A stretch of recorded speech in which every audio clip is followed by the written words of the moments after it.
and welcome to another tutorial video. And in this short tutorial video, I'll be showing you how to change your Trust Wallet network. Now, the only way you could change your Trust Wallet network is to open up the Trust Wallet extension, and you can get this done when you simply click on the extension tab here and select extension. So once you've selected your list of extensions, simply scroll down through the list and select the Trust Wallet. So once you've opened up your Trust Wallet, once Trust Wallet is opened up, make sure you have your account properly set up.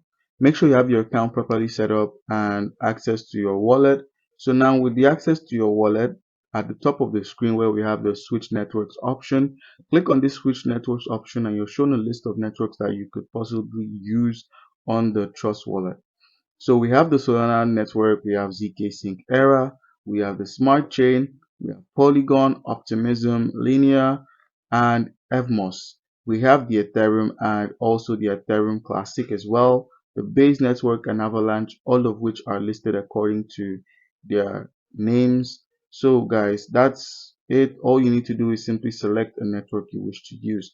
Let's say you wish to make transactions on the Smart Chain. Click on the Smart Chain network and the Smart Chain network will become the main focus of your wallet when it comes to pairing and making some transactions. So once you've entered the Smart Chain as a network you wish to use, you could easily make connections on the Smart Chain network. So guys, that's how you can easily change your network. Do comment down below if you have a question and you'll be given an answer. Thank you.